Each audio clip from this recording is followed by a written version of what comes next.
Il est 20h pile, bonsoir à toutes et à tous. Merci d'être présents pour ce nouveau conseil municipal. Est-ce qu'on a donné un enregistreur à un élu du premier rang ou du deuxième rang? Même si maintenant la vidéo fait son œuvre. Pascal Gérardin est désigné secrétaire de séance volontaire. Avez-vous reçu les PV procès-verbal du dernier conseil municipal? Est-ce qu'il y a des remarques? Très bien, qui me dit mot consent. Approuvé. Si, Claire.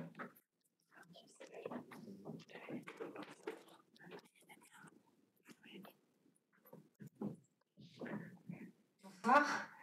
J'avais une question concernant les abstentions sur le vote des subventions. On n'a pas assisté à ça au moment du conseil municipal. Est-ce que... Enfin, j'ai pas le souvenir en fait qu'il y ait eu ces abstentions. Comment elles ont pu être faites?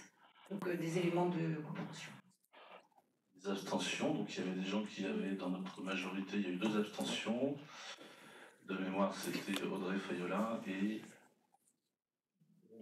Hélène Vessier, qui se sont abstenus sur le vote des subventions aux associations. Mais il y avait des pouvoirs, et en direct, on n'a pas vu. Et ensuite, ça a été bien notifié, précisé, et envoyé dans la délibération, que j'ai signé dès le lendemain du conseil municipal comme il se doit, et qui est envoyé au préfet pour le contrôle de légalité.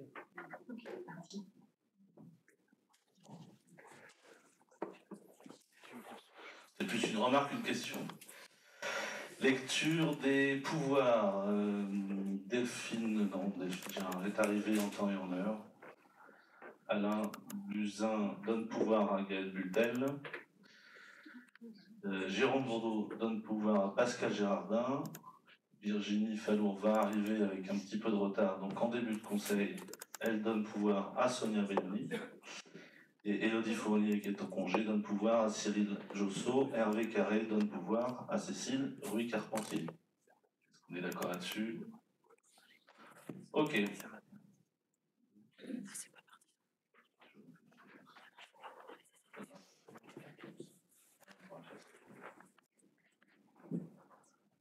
Bien, nous entamons ce conseil municipal avec l'information que vous avez reçue dans la convocation. Nous avons eu 3 émissions. Il s'agit de Élodie Lagrange, reçue le 8 avril, de Hélène Vessier, on en parlait tout à l'heure, reçue le 9 avril, et de Samuel Charrier, reçu le 26 avril. Je crois qu'il y a peut-être un mot qui souhaite être dit. Oui, j'ai un... Avec le micro, s'il te plaît.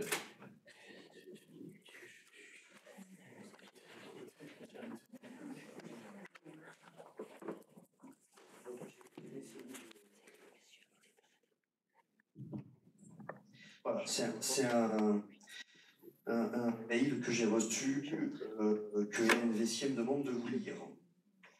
Monsieur le maire, mesdames et messieurs les conseillers municipaux, le 9 avril 2024, j'ai adressé conformément à la procédure idoine ma lettre de démission de mes fonctions de conseillère municipale au préfet de la Vienne. Alors que j'ai énormément apprécié travailler avec vous et plus particulièrement avec la commission enfance-jeunesse depuis 2020, c'est à regret que je me suis trouvé contrainte de démissionner. Je tiens à remercier particulièrement les agents municipaux, avec qui j'ai eu de la chance de pouvoir travailler pendant cette année et qui œuvrent chaque jour pour nos plus jeunes citoyens. Je suis fier d'avoir pu collaborer avec eux. Je suis ravi d'avoir fait partie de cette commission qui est parvenue à promouvoir et à mettre en valeur les professionnels de la petite enfance sur le territoire, notamment via une journée de la petite enfance, et j'espère que cela perdurera. Pour faire taire toute rumeur ou manipulation verbale qui devienne légion, il me semblait opportun de vous indiquer les raisons qui m'ont amené à cette démission. En effet, contrairement à ce que certains bruits de couloir ont déjà voulu propager, mon récent divorce et mon organisation personnelle n'ont jamais fait obstacle à la mission qui m'était confiée. Au contraire, j'ai à cœur de croire et de penser que tous les profils ont leur place au sein de l'équipe municipale. La liste sur laquelle je me suis inscrite en son temps prônait diversité, écoute et richesse de la différence. La réalité est malheureusement tout autre. Cette équipe aurait subiez au fil des mois de nombreuses démissions sans jamais tenir compte de la souffrance de celles et ceux qui se sont tant investis et qui ont dû partir. Cette réalité ne m'est plus possible. Je ne peux et ne veux persévérer dans une voie qui n'est pas conforme à mes valeurs et observer si peu de respect pour l'équipe municipale dans son entier. Je vous souhaite à tous le meilleur. Hélène Vessier. Merci. Je tiens à préciser que le règlement intérieur, dans son article numéro 5, j'ai envie de te demander, Stéphane, mais c'est pas ton rôle, mais quelle est la question qu'elle pose? En fonction, je tiens à rappeler qu'en vertu du règlement intérieur que nous avons adopté tous ensemble, s'il y a une intervention extérieure à faire, c'est pour poser une question sur la vie municipale. Là, j'entends les reproches, une amertume que je ne partage évidemment pas. Il s'agit donc d'une clarification. Et les choses sont dites, mais vous voyez que je ne suis pas un dangereux dictateur. Même quand ce n'est pas prévu au règlement intérieur, je laisse la parole. Ensuite, le règlement intérieur ne prévoit pas de débat sur ces interventions extérieures. Voilà. Sinon, il y a 6500 habitants, même des petits bouts de chou qui pourraient nous écrire et nous dire ce qu'ils pensent de moi, etc. Je sais ce que les gens pensent de moi à peu près, je sais ce que je pense de vous, on sait tout ça. Je prends acte, nous prenons acte. Les deux autres lettres de démission, donc celle de Élodie Lagrange, Monsieur le maire, membre du conseil municipal de Vouneuil-sous-Biard depuis le 3 juillet 2020, je vous informe par la présente de ma démission de mon poste de conseiller municipal. En effet, pour différentes raisons, il ne m'est plus possible d'assurer ma présence en conseil municipal. Par conséquent, je vous remercie de prendre acte de ma démission à compter de la réception de la lettre. Et tout le reste est du formalisme. C'est un peu moins vindicatif, à mes yeux. Samuel Charrier, membre du conseil municipal, monsieur le maire, membre du conseil municipal depuis le 3 juillet 2020, je vous informe par la présente de ma démission de mon poste de conseiller municipal. Cette démission est motivée par des raisons personnelles. Je vous remercie de prendre acte, etc. etc. C'est une question ensuite de formalisme.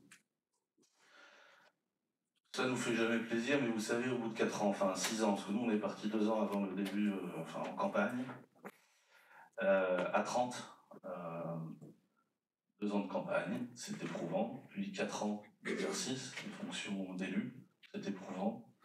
Et à comparer avec d'autres communes, je trouve quand même que j'ai réussi à trouver un équilibre et que je vois des sauvages ici, il y a toujours une unité. Les 3 entrants, puisque maintenant on a parlé des mauvaises nouvelles, la bonne nouvelle c'est que nous avons 3 entrants, en les personnes de Bernadette Duquesne, que je salue chaleureusement, Éric Lotte, qui n'a pas pu être là ce soir, il a été un peu surpris de devenir conseiller municipal, donc il va se réorganiser, et Irma Billard, Angèle, pardon, son vrai nom, et qu'on appelle Irma Billard.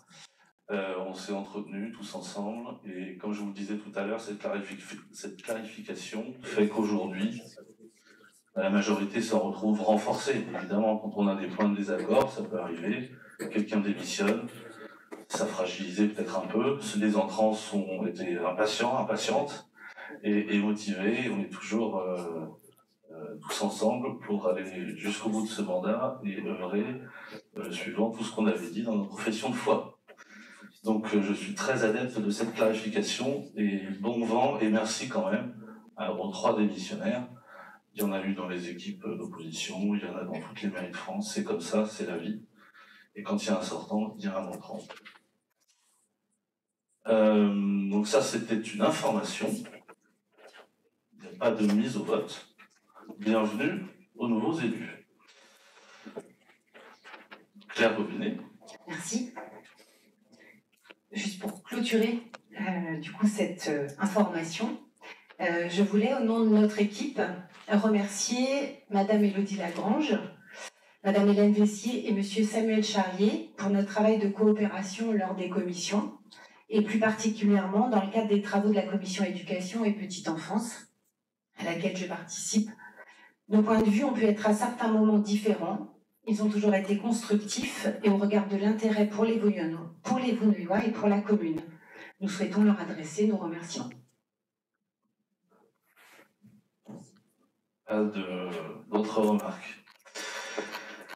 Donc première délibération, il s'agit de prendre en compte le fait de replacer Jérôme Bourdeau qui a une vie bien chargée et qui a eu du mal dernièrement à occuper toutes ses fonctions, notamment de conseiller spécial du maire et aussi pour la commission économique qui sera reprise plus tard par Gaël Bultel. Donc nous replaçons Jérôme Bourdeau en tant que conseiller municipal délégué avec une indemnité donc, qui correspond plus à son temps de présence, son temps de disponibilité à hauteur de 4,83 de l'indice brut terminal de la fonction publique. Il sera donc conseiller municipal délégué désormais au budget et aux finances communales. Est-ce qu'il y a des remarques, des questions? Jean-Luc Hellman. Bonsoir à toutes et à tous. Dans l'annexe 1 qui est jointe à cette délibération, comme vous venez de le dire, vous indiquez effectivement le rôle de Jérôme Bourdeau dans ce futur poste de conseiller délégué. Pouvez-vous nous indiquer le nom et les attributions des deux autres délégués qui figurent dans cette annexe?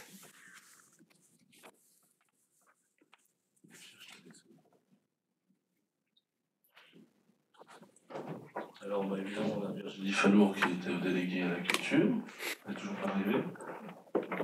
Et on va nommer, donc on laisse le poste vacant d'Hélène Vessier pour l'instant, et on va réfléchir ensemble, pour notre organisation interne.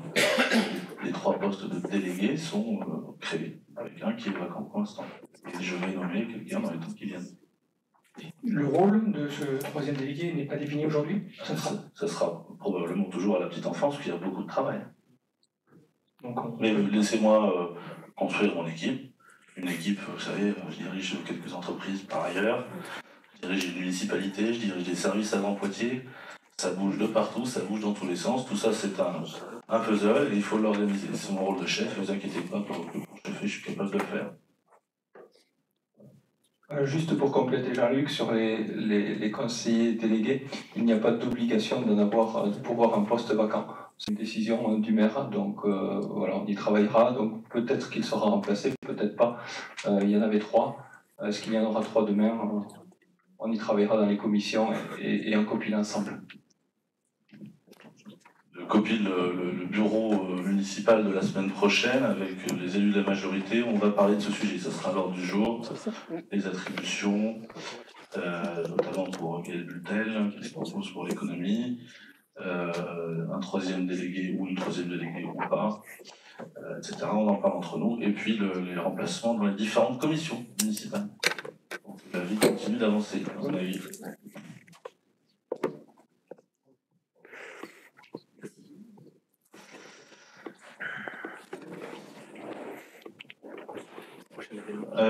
Écoutez, on va mettre au vote. Qui est contre?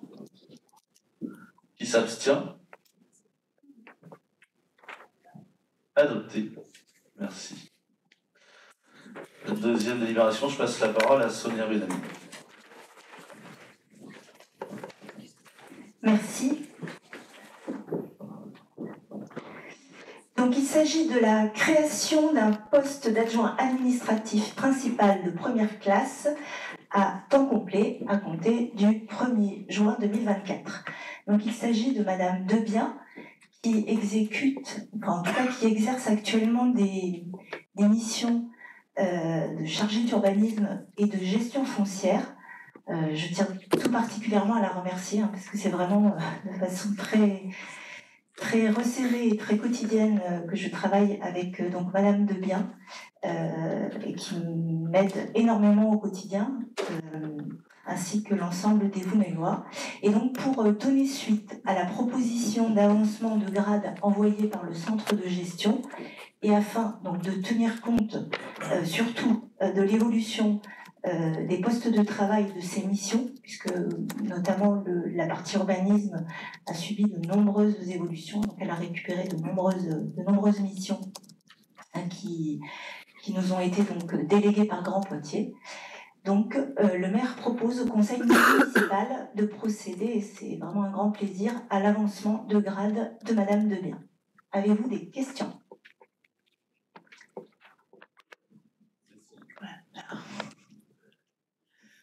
faire un effort là. Je suis au max. On tenait juste à remercier, moi ayant travaillé 6 ans avec Céline de manière assez proche, je reconnais son travail, les efforts qu'elle a fait pour arriver à ce poste et surtout toutes ses compétences. Donc je tenais juste à la féliciter pour cet avancement. Tout à fait. Merci en tout cas.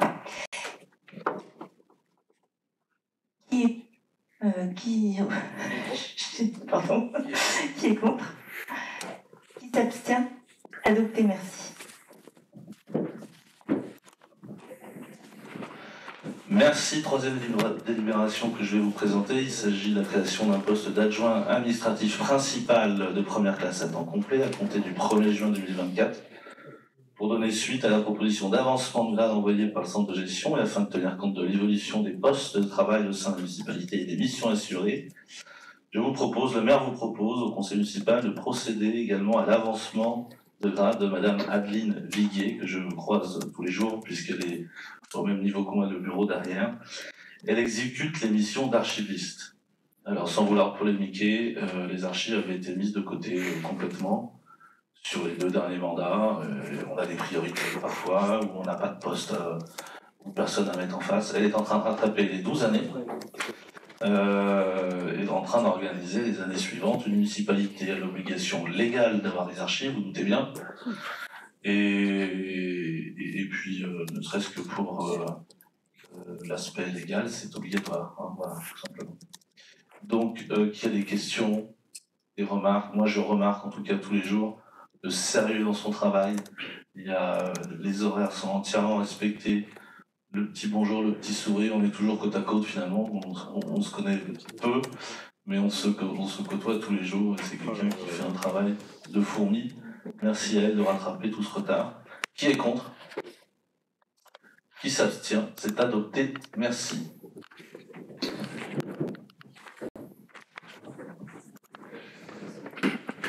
Délibération numéro 4. Bonsoir à tous déjà.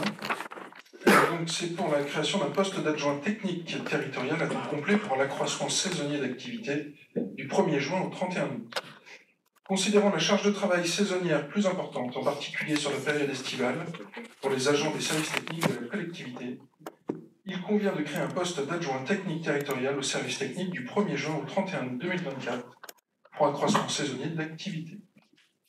Y a-t-il des remarques? Qui est contre? Qui s'abstient? Adopté, merci. C'est exactement la même délibération pour la numéro 5, sauf que c'est du 1er juillet au 30 septembre 2024. Pas de remarque non plus. Qui est contre? Qui s'abstient? Adopté, merci. Un micro côté Stéphane.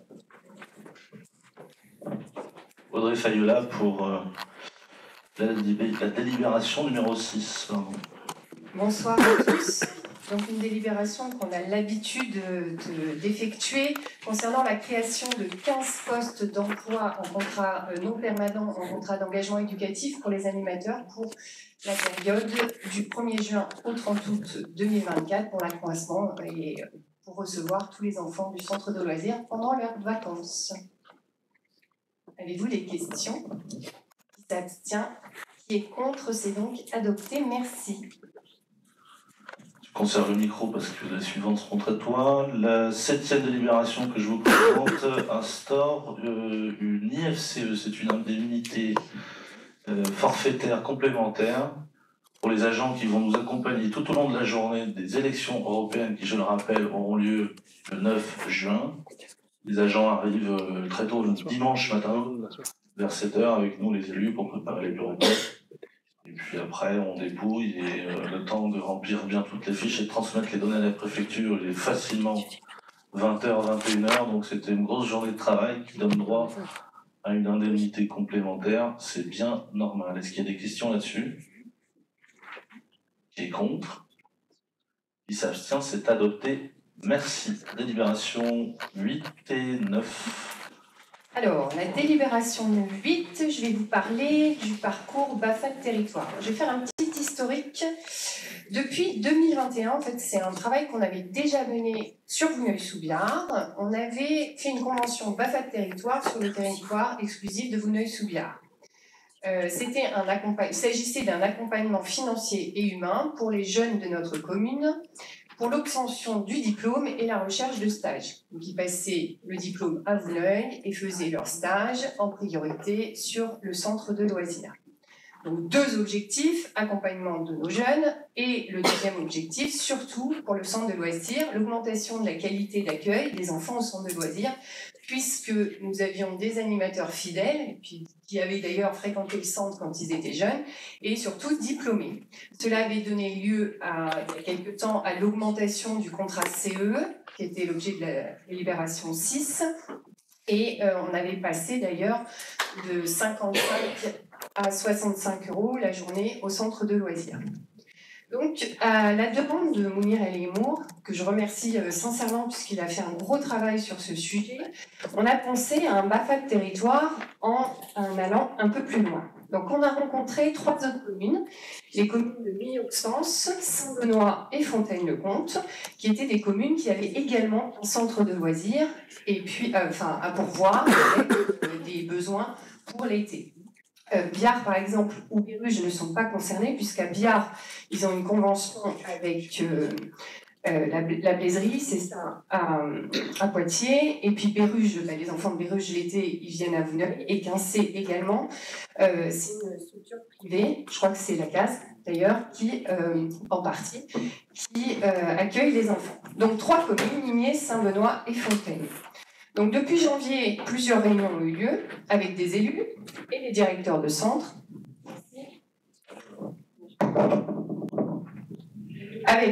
Alors je reprends, plusieurs réunions donc depuis janvier avec les élus et les directeurs du centre de loisirs pour organiser et s'harmoniser autour de ce BAFA de territoire.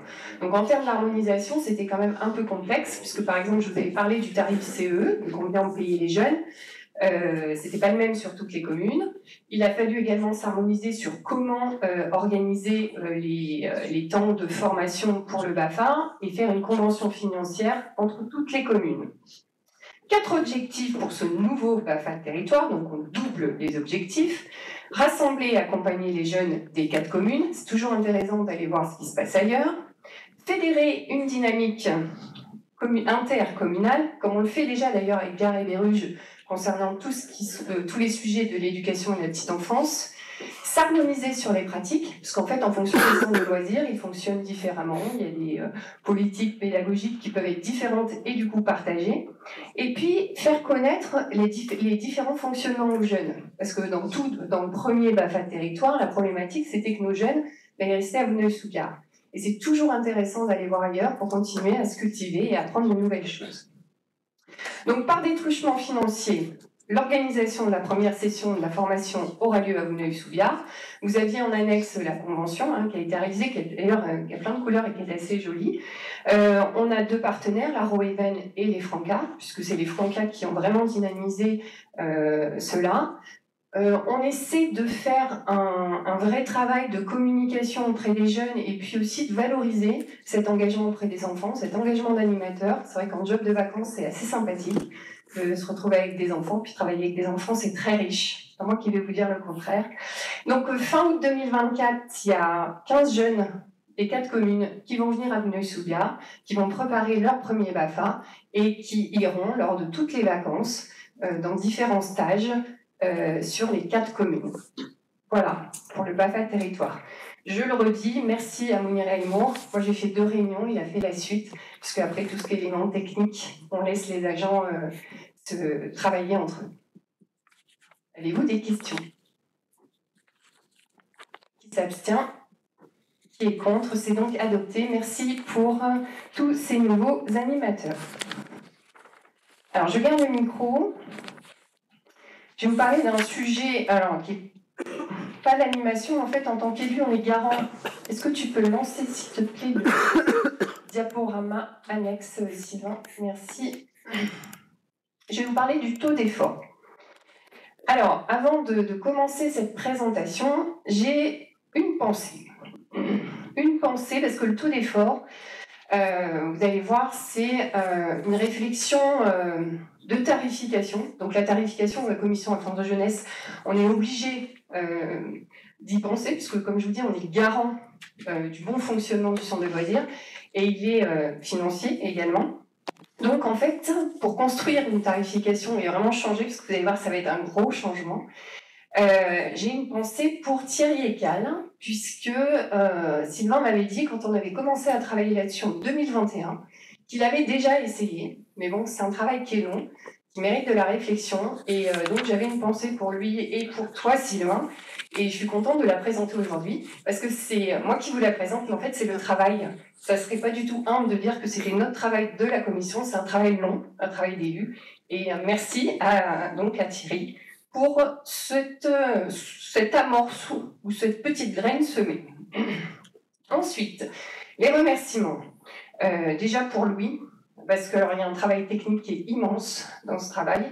Je ne sais pas quantifier le nombre d'heures de travail qu'il a mis sur les tableaux, il a refait les tableaux, enfin c'était vraiment très très long. Voilà, j'ai une vraie pensée pour lui ce soir, il est très content qu'on puisse la présenter. Et puis, un remerciement donc à la commission. On a commencé tôt. C'est un travail qui s'est étalé sur plusieurs commissions avec de nombreux allers-retours. Donc, un merci aux 3 élus sortants, Hélène Vessier, Samuel Charrier et Elodie Lagrange, qui ont beaucoup travaillé. À Antoine Billy et à Claire Popinet pour la richesse des échanges. En fait, voilà, on n'est pas toujours d'accord, comme tu l'as exprimé tout à l'heure, Claire, mais on s'est entendu et on vous donne ce soir une copie aboutie. Alors, la réflexion sur la nouvelle tarification des services. Donc, on est parti d'un historique et un contexte. Non, c'est la... Tu peux revenir sur la première diapo. Merci. Pourquoi donc, on est dans un contexte où il faut augmenter quand même les tarifs. Un premier objectif pour garantir un niveau de qualité identique sur tous les services. Alors, on va parler des services d'animation, mais des services de restauration scolaire et d'accueil périscolaire, matin, midi, soir, et sur tout le temps extrascolaire, qui est le temps des petites et grandes écoles. On avait, depuis le début du mandat, augmenté un petit peu les tarifs, mais là, on augmentait tout le temps, mais on s'est dit comment on pourrait organiser pour avoir une meilleure équité de tarification. Là, actuellement, on a 8 quotients familiaux. Quand on est arrivé en 2020, il y en avait 6. Et là, vous allez voir, il n'y a plus de quotient familial. En fait, chacun va payer exactement ce qu'il doit. Le taux d'effort, pour résumer, c'est le juste prix pour tout le monde. On a travaillé en gardant à l'esprit 3 axes. Une lisibilité pour les familles, un accompagnement des services, comme je vous l'ai dit, Louis a beaucoup travaillé, Louis le Chevalier, et une simplification, parce que je ne sais pas si vous vous souvenez, les tarifs, quand on les mettait sur les bulletins municipaux ou sur les gazettes de rentrée, ça prenait 3 pages. Donc là, on a, ils sont présentés d'ailleurs dans le compte-rendu, on a 3 tableaux, et les parents ne peuvent pas en fait avoir accès à leurs tarifs. Ce qui va se passer, c'est qu'ils vont pouvoir faire un calcul en fonction de leurs propres revenus. Je veux bien que tu changes, Sylvain.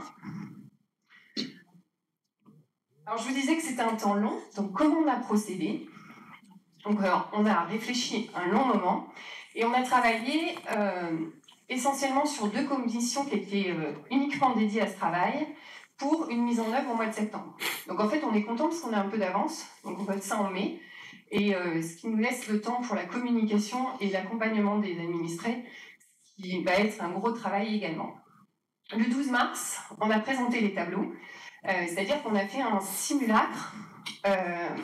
Je dis, il y avait 8 QF entre 0 et 1600.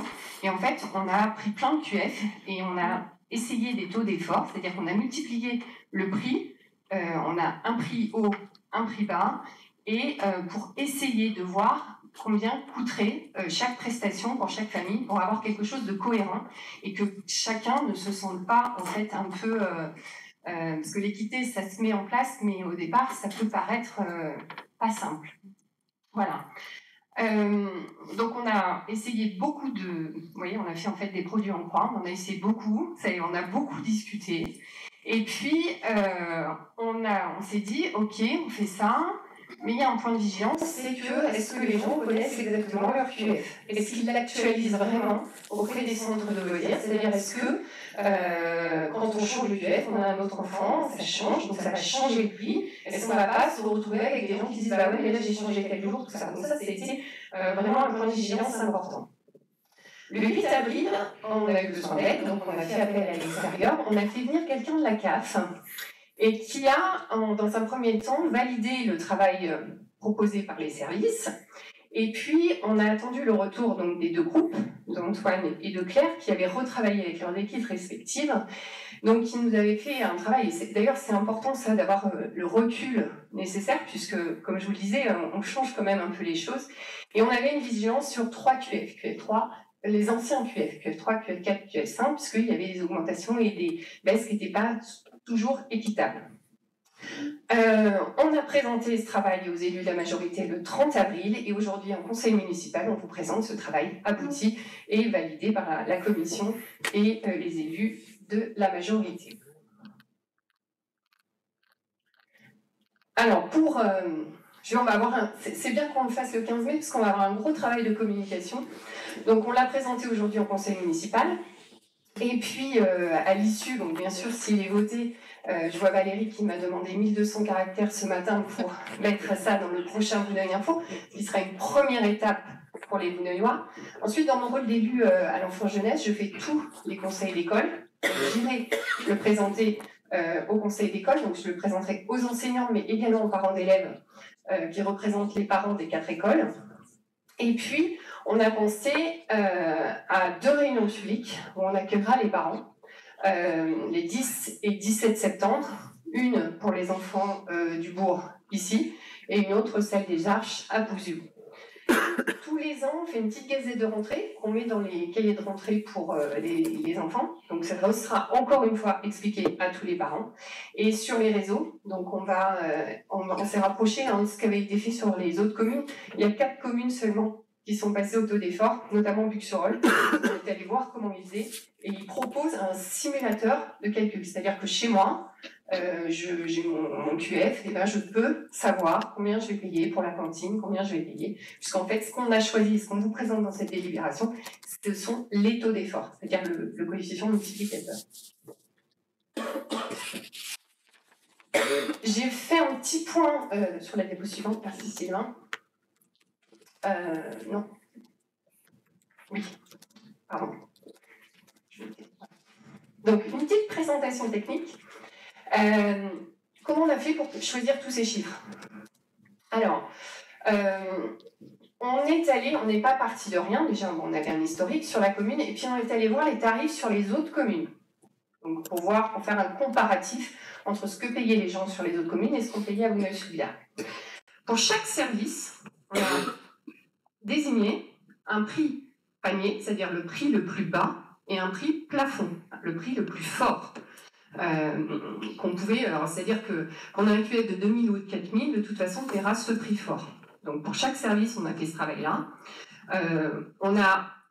Vous pouvez le voir, et si vous avez l'historique des anciens tarifs, les augmentations, elles sont faibles quand même. On a fait une petite augmentation, mais qui reste faible, et pour tous les QF.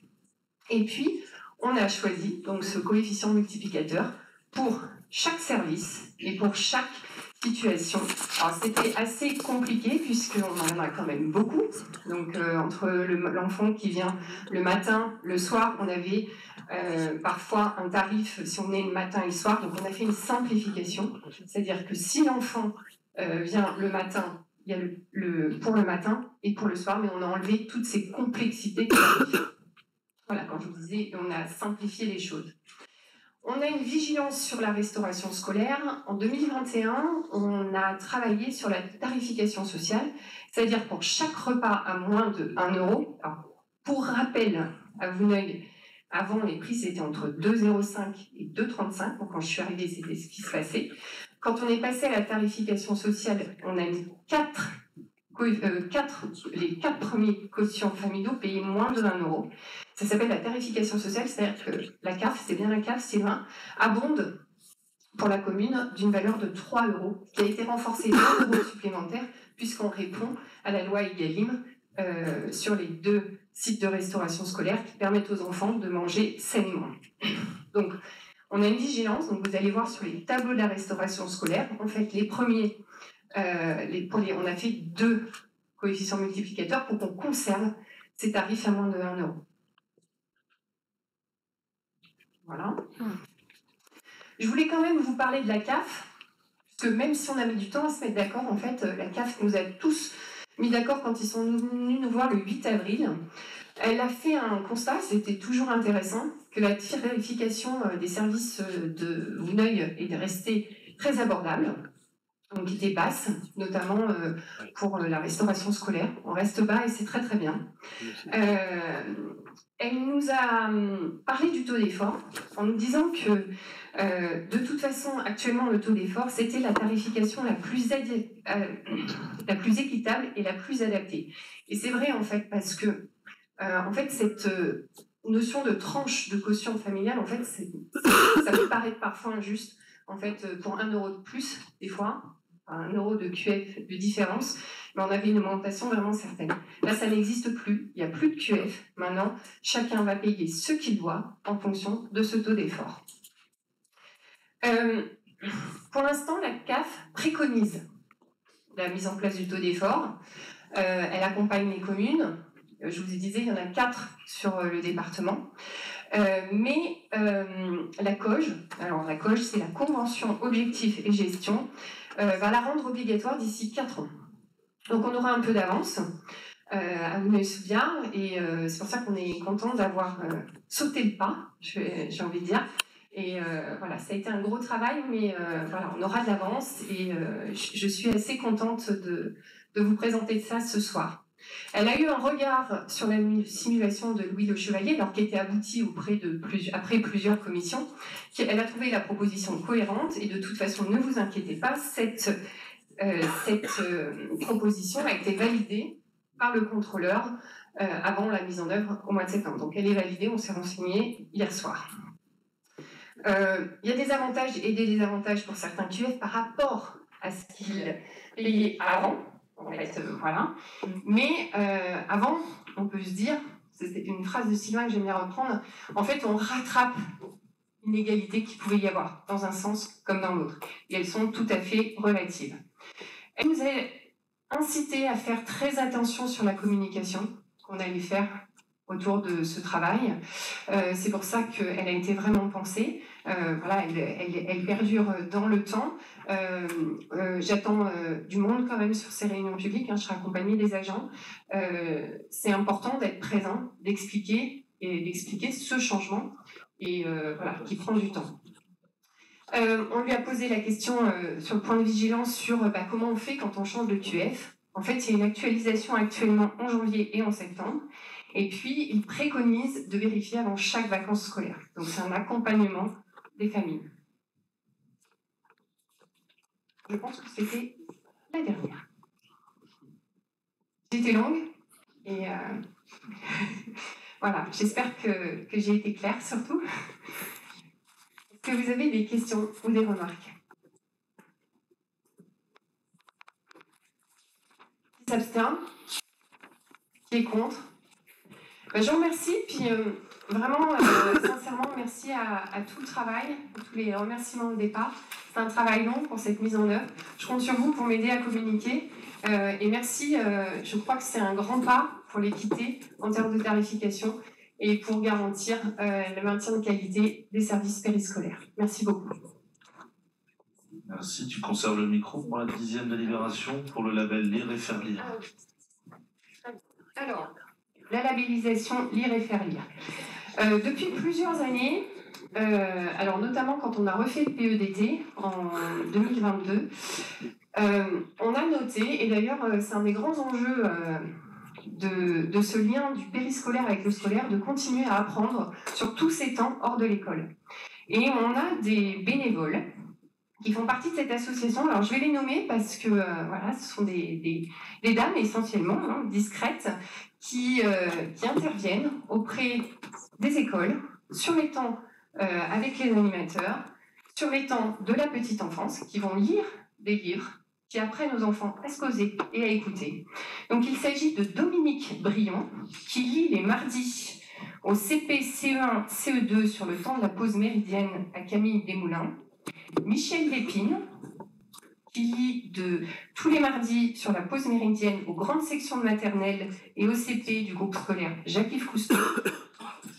D'Odile Marquet-Dessart, qui lit les mercredis aux grandes sections de maternelle et CP, à l'accueil de loisirs à l'espace Rive de Bois, et à Corinne Chéniaud, qui lit les lundis à l'accueil de loisirs périscolaires à l'espace Rive de Bois, et qui lit une fois par mois, le jeudi, chez les tout-petits, à l'accueil, au multi-accueil du Petit Pas, à l'espace Rive de Bois. C'est très important ces temps. Je pense qu'à l'époque où voilà, on est dans le tout numérique, d'avoir ces dames qui viennent, et j'espère qu'il y aura des messieurs qui viennent lire auprès des enfants. C'est très riche. Donc on a décidé, donc, à l'appel de la Ligue de l'enseignement, de labelliser. La labellisation, donc, ça nous permet d'avoir un label qui est quand même sur la lecture. Je trouve ça très chouette pour Vouneuil sous Biard, et qui montre notre engagement. Donc vous voyez, on a trouvé 3 axes. Donc la présence de lire, c'est un label lire et faire lire dans l'étape, alors ce qu'on appelle sur le temps périscolaire. La présence de lire et faire lire dans les groupes scolaires, c'est important, c'est ce lien périscolaire et scolaire. Et puis on l'a inscrit dans le projet éducatif de territoire qui présente tous les projets pour faire du lien sur ce temps scolaire et périscolaire, pour que les enfants voient et bénéficient du maximum. Avez-vous des remarques? Qui s'abstient? Qui est contre? Donc, je vous remercie et merci à ces bénévoles. Délibération numéro 11. Il s'agit de donner au pouvoir maire de signer une convention de mise à disposition de matériel entre les 40 communes de Grand Poitiers. Grand Poitiers a élaboré une convention de mise à disposition de matériel, notamment du gros matériel d'entretien particulièrement, ou de filage, chariots élévateurs, balayeuses, peut-être des fourgons également, pour travailler sur des événements assez exceptionnels. Et donc, nous souhaitons, on va dire, adhérer à cette convention, signer cette convention qui nous permettra d'aller chercher du matériel à des coûts intéressants auprès de Grand Poitiers. Donc la convention liste les devoirs que l'on a en termes de réservation. On est parti sur une période de 4 ans. La convention est rédigée par Grand Poitiers. On a juste remplacé les trous par la commune de Vouneuil. Et elle était présente en annexe. Y a-t-il des questions à ce sujet? Je crois qu'il y avait le lien. Qui est contre? Qui s'abstient? Adopté. Merci. Merci. 12e délibération de convention de mise à disposition du service Décaloc. Alors Décaloc, c'est une déclaration dématérialisée pour les meublés de tourisme. Vous savez, vous connaissez l'essor dernièrement, enfin ces dernières années, de la location notamment entre particuliers sur les plateformes numériques, qu'on ne citera pas parce que ce sont des marques, mais tout le monde les connaît. C'est soumis à une taxe de séjour. Grand Poitiers a fait voter en d'abord 2017 puis 2019 un taux unique de la taxe de séjour qui n'a pas changé d'ailleurs depuis. Vous aviez les taux en annexe. Et normalement, je dis bien normalement avec un petit sourire parce que certains oublient de le faire ou ne le savent pas, on doit déclarer une location, que ce soit une chambre d'hôte ou un appartement qui est juste à côté de la maison par exemple ou juste à part. On le loue sur cette plateforme numérique, on doit une taxe de séjour à la communauté urbaine, et ça permet de financer l'Office du tourisme de Grand Poitiers et aussi l'Observatoire du tourisme intercommunal, qui permet de savoir, je vous en parlais en tant que vice-président de Grand Poitiers, qui est en responsable du numérique, on est capable de vous dire combien il y a d'étrangers à Poitiers pendant l'été, de quelle nationalité sont-ils, etc. etc. Et bien ça sera facilité par ce nouveau service numérique offert gratuitement par Poitiers, c'est le logiciel qu'ils utilisent aujourd'hui, Déclaloc, pour déclarer une location pour tous les hébergeurs particuliers, tous ceux qui ont des meublés de tourisme, des chambres d'hôtes. J'ai été clair, est-ce qu'il y a des questions? On en a beaucoup sur la commune, on en a plus qu'on ne le pense. Il suffit d'aller sur des sites connus et vous verrez que vous pouvez réserver un peu partout dans vos villes. Donc qui est contre? Qui s'abstient? Adopté, merci. Je repasse le micro à Guillaume Robin pour une convention de servitude au bénéfice de la société EDF Renouvelable France.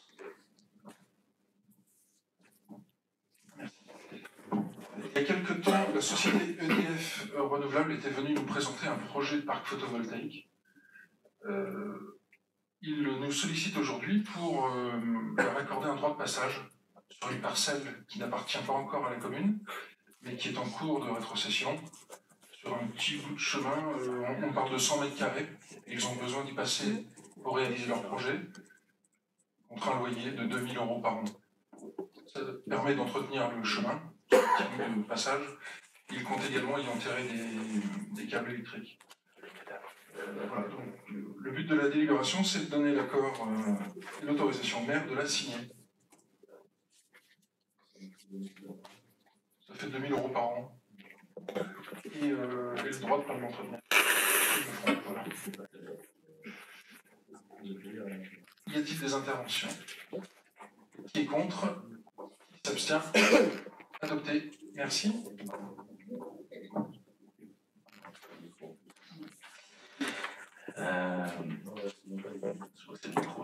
Bref, délibération, 14e délibération, élaboration d'un plan communal de sauvegarde. Alors le préfet a écrit pour dire que le Soubière est en zone de sismité de niveau 3, alors pas trop d'inquiétude. Il a souligné même que c'était une zone de sismité modérée. Mais ça nous oblige à faire un plan communal de sauvegarde. Il précise dans son courrier que pour vous en tout cas également, le plus grand risque, c'est le feu de forêt. 73% du territoire de Soubière est occupé par des arbres, des forêts. Vous imaginez si un jour ça prenait, si un incendie prenait, l'entièreté de la commune pourrait être touchée. D'autant plus que les communes voisines, Béruges, Biard, sont très boisées également. Alors ça fait notre grand bonheur, mais que doit-on faire en tant que municipalité si jamais il arrive une telle catastrophe? Eh bien, c'est très simple, C'est en ordre de bataille avec cette délibération que je vous propose. C'est la création d'un plan communal de sauvegarde et la vocation à prévoir l'organisation effective des services en cas d'urgence et la réponse communale en cas d'événement de sécurité civile. On a vu le week-end dernier sur 4 communes du Sud-Vienne l'impossibilité de boire l'eau n'était plus potable du robinet. Vous avez peut-être vu ça dans le journal local. Eh bien, qu'est-ce qui se passe? Il y a un plan communal de sauvegarde qui fait qu'on sait qu'il y a un Grand Poitiers avec des millions de litres qui datent d'ailleurs sur certains du Covid. Donc on a de l'eau à distribuer si jamais ça arrivait à vous les Soubière. C'est un autre sujet, mais c'est pour vous donner l'importance et la rapidité avec laquelle la commune donne sa réponse à un événement climatique majeur, climatique, incendiaire, enfin un événement qui bouscule la vie des habitants et des habitantes. Donc j'ai décidé, je nomme en tout cas Claire Clermont-Barrière, c'est pour ça que je présente cette délibération, et que ce n'est pas elle-même,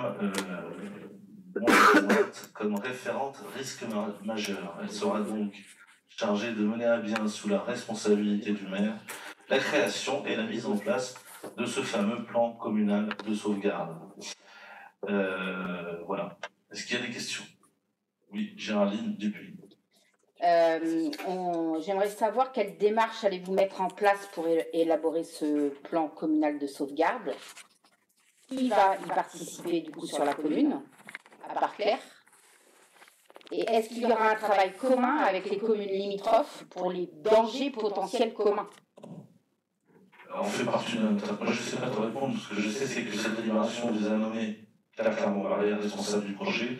Ensuite, elle va découvrir avec l'Interco ce qui a déjà été fait, parce qu'il y a déjà une base de travail, et ce qu'on doit faire, et on fera tout On fera en sorte que tout se passe bien, évidemment, et qu'on suive les règles qui sont fixées par le cadre de la loi, tout simplement. Donc, te répondre aujourd'hui qui, quoi, quand, comment. Ce qui est important, c'est que cette délibération soit acceptée pour pouvoir nommer une référente risque majeur, qui ensuite va dérouler un déroulé que je ne connais pas encore. Je suis un jeune maire, tu sais. Pas encore que protéger le côté.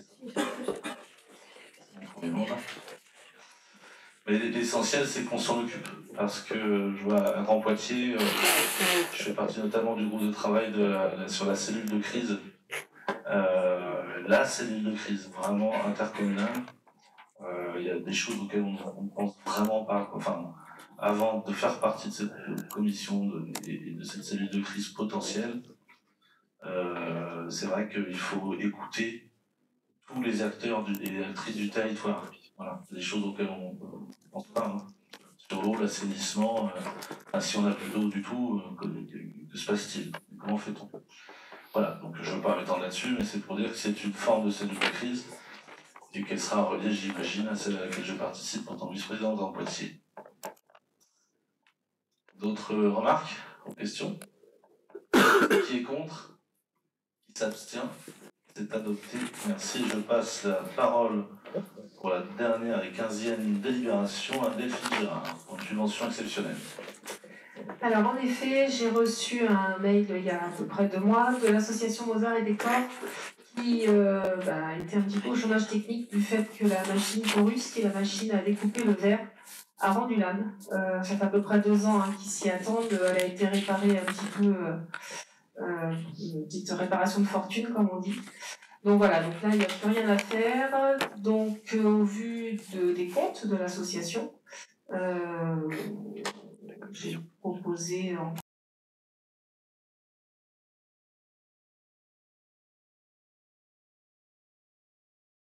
commission le mois dernier, qui va être prise sur la ligne d'hiver non affectée de 15 000 € qui a été prévue cette année, entre autres pour ce cas de figure. Qui est contre? Qui s'abstient? Adopté, merci. Merci, ça donne l'occasion de souligner, puisqu'on a eu le débat au moment du budget, que, comme vous pouvez le constater, on ne laisse jamais tomber une association qui a besoin. Bien évidemment.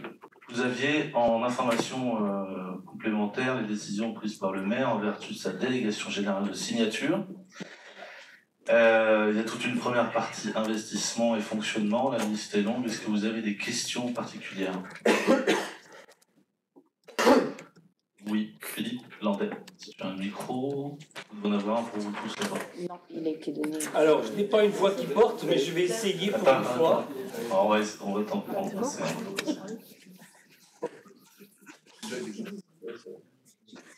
Salut.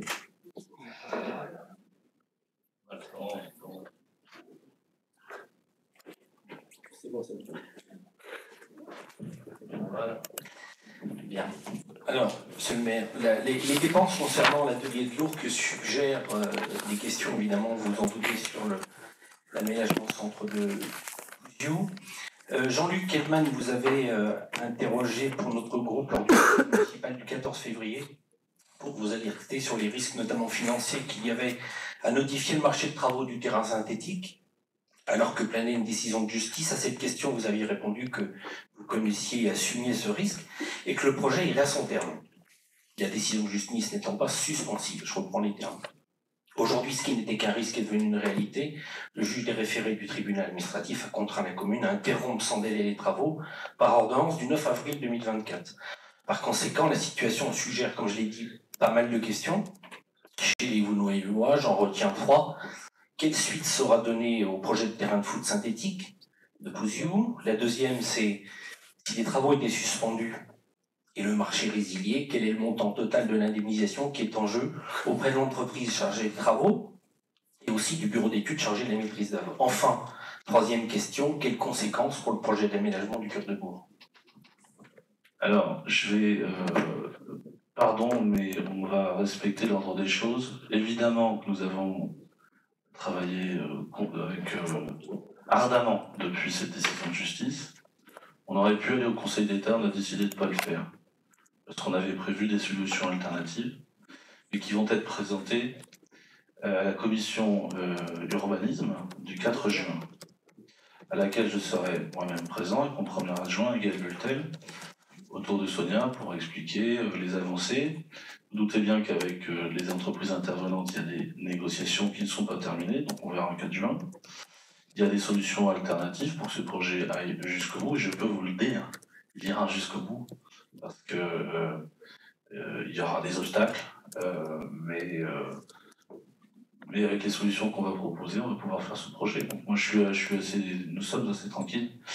Ça va nous retarder.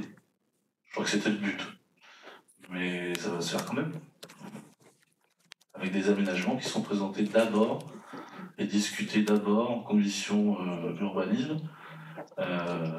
Pour l'équipe à Cécile, c'est le 4 juin, si vous avez bien noté. Je ne sais pas s'il y a encore l'heure qui est notée. Et nous, c'est pas qu'on vient en force, c'est qu'on vient expliquer.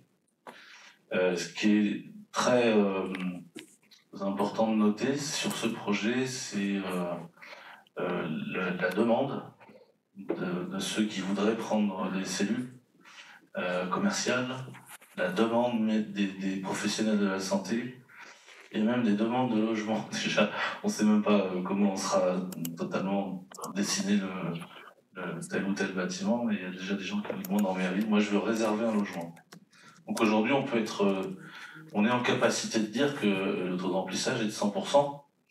Si on n'en met pas trop de bâtons dans les roues, on peut vous dire d'ores et déjà que tout le monde, enfin, tous les acteurs et actrices de la santé, commerciaux et autres, sont prêts à faire le projet.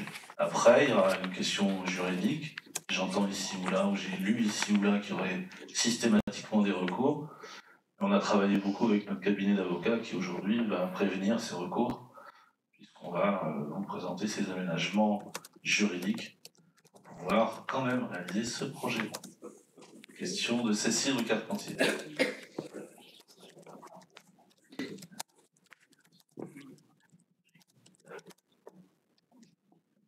Oui.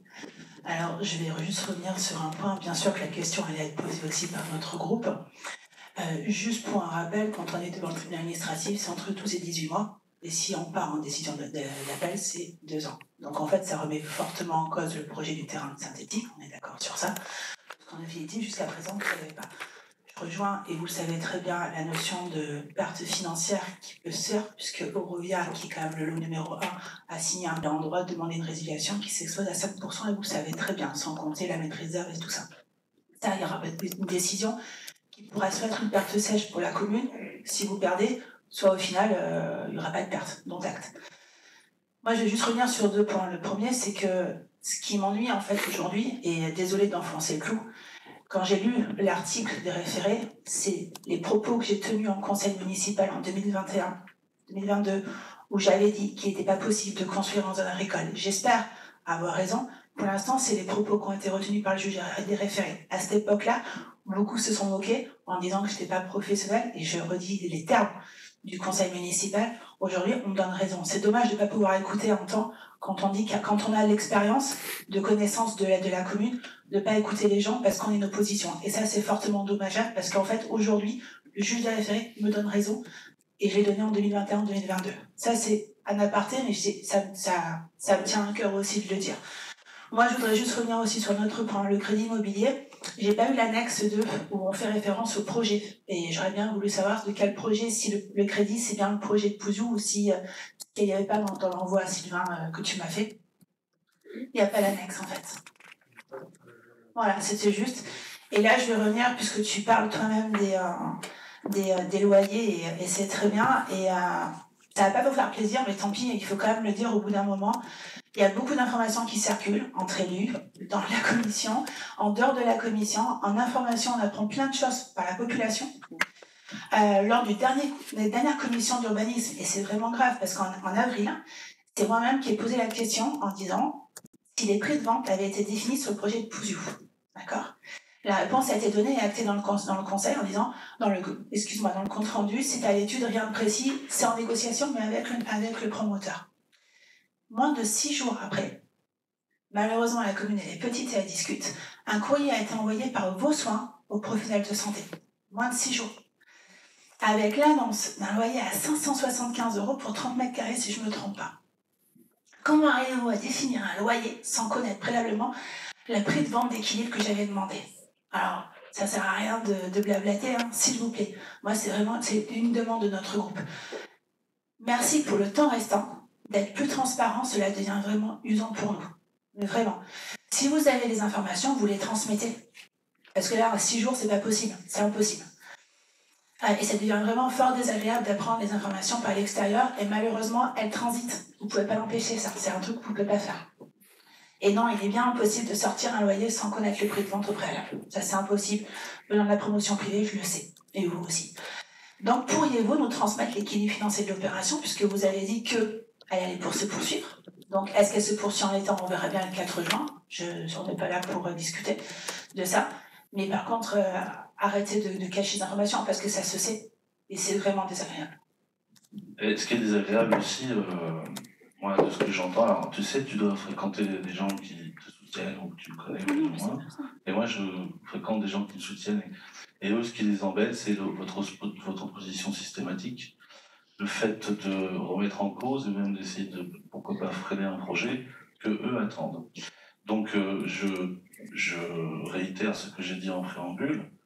On va commencer à aborder les questions à partir de la commission urbanisme, parce qu'on va faire les choses dans le bon sens. En plus, ça nous demande beaucoup de travail. Ce courrier qu'on a envoyé avec un prix, c'était une manifestation d'intérêt de la part des professionnels de santé de la commune. Comme je l'ai dit en préambule, on est en mesure de répondre à 100% aujourd'hui, de remplir à 100% sur la base de ces prix-là.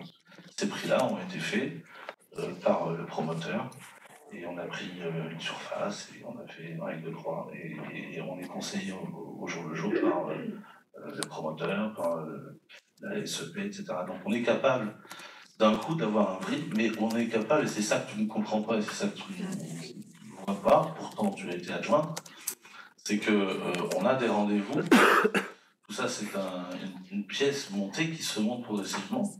On a des rendez-vous avec la SEMPAD qui nous demande des chiffres, qui nous demande des taux d'occupation potentiels. Est-ce qu'il y a un intérêt de la part des futurs locataires? Et donc on a envoyé un courrier, certes très rapide, mais on a eu immédiatement énormément de réponses. Et en fait, on peut tout remplir. C'était ça la question essentielle. C'est d'aller voir la SEMPAD en leur disant oui, vous achetez quelque chose qui est construit par un promoteur, et la demande, elle est réelle, et elle est forte. Et il y a des gens qui s'engagent sans savoir quelle sera la couleur des murs, si c'est du parquet au sol, ou la dimension de la taille de la salle d'attente. Parce que tout ça, ça viendra après. Donc laissez-nous donc un peu aussi, au lieu de... C'est la démocratie, hein, laisse-moi répondre. Répondre, c'est que notre équipe travaille ardemment, que le projet se monte. On a constaté dans les pièces du procès du tribunal administratif qu'on aura systématiquement des recours. Donc maintenant, on va faire de la prévention de recours. Et puis, je vous assure que ce projet se fera. Alors, avec peut-être 6 mois de retard, la livraison. Mais l'intérêt des Bounaillois, l'intérêt général des habitants, moi, vous savez, je vis à Chanteloup, hein. Donc je suis un peu entre les deux. C'est pas pour moi que je fais ça, c'est pas pour nous qu'on fait ça. C'est pour les habitants. Et les habitants, au bout d'un moment, les oppositions systématiques, les mots un peu trop durs, les procédures au tribunal administratif, quand ils entendent tout ça, en fait, ça ne leur plaît pas. Et ça, c'est le sentiment que j'en ai, et que nous en avons dans l'équipe majoritaire. Alors, je répète et je redis que soutien ou pas soutien, c'est pas la question, ça c'est clair. Je m'en suis jamais mêlée, même si vous avez des doutes, et à vrai dire, je suis pas là pour me justifier. Néanmoins, si vous êtes persuadé du projet, il n'y a pas de souci. Par contre, vous avez des droits aussi, des devoirs envers les Vaudois. Et aujourd'hui, même nous, on n'a même pas cette visibilité. C'est pas une visibilité qui est récente. Moi, ça fait pratiquement 1 an et demi, 2 ans que j'en parle, et tu le sais très bien. Et tu peux pas nous reprocher à nous d'être toujours contre. Ça, c'est faux. Non, parce que quand il a fallu trouver des solutions, on était là. De l'emplacement réservé. Non, mais on est contre le projet peut-être, mais par contre, on a dit ce qu'on avait à dire. Ça les habitants s'en souviendront, vous avez toujours été contre ce projet. Mon rôle se limite pas, mon rôle il se limite au conseil municipal, on est d'accord? Moi, mon rôle, il n'est pas d'aller en justice. J'ai ni le pouvoir, ni le devoir de le faire. Donc, on arrête là. Par contre, aujourd'hui, on demande des choses. Et je pense que si tu te mettais à notre place, tu te ferais vraiment désagréable de te dire, on en parle et moins d'une semaine après, on voit un article, on vous pose la question, mais au moins dites la vérité, même si vous ne voulez pas dire les chiffres. Au moins dites, mais il y a un courrier qui va partir, mais non, on ne sait pas trop. Ben, franchement, c'est très difficile de travailler comme ça aussi pour nous. Je ne réponds pas, je donne acte. Je te laisse la responsabilité de tes paroles. Je crois que ça commence à bien faire, à suffire pour ce soir. Donc rendez-vous le 4 juin à la commission urbanisme. Tu auras d'autres éléments, tu en auras une grande partie, il y en a certains qu'on te cachera parce que ils sont encore en train d'être travaillés et qu'une majorité, c'est d'ailleurs Alain Tanguy qui me l'a dit en partant, ne dévoile pas tout de suite parce que ça se retourne vite fait contre toi. La preuve.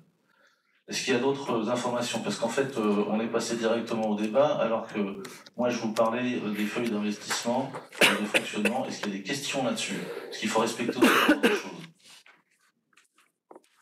Il n'y en a pas? Pas d'autres interventions? Prochain conseil municipal. Je vais le trouver. Prochain conseil municipal le 9 juin, le 19 juin et le 10 juillet. Le 10 juillet au plus tard, nous vous donnons les dates des conseils municipaux pour le deuxième semestre. D'accord? On va essayer de fonctionner comme ça maintenant. Et je vous rappelle, le 9 juin, nous nous retrouvons pour les élections européennes. En tant qu'élus, il est de notre devoir de tenir les bureaux de vote. Et ça sera le moment à vous de prendre la tendance, peut-être en discutant ici ou là, de savoir si les gens sont impatients ou pas d'avoir enfin leur halle, leur aire de jeu, quelques commerces, des médecins, une sage-femme, et j'en passe. Je vous souhaite à toutes et tous une bonne soirée. La séance est levée.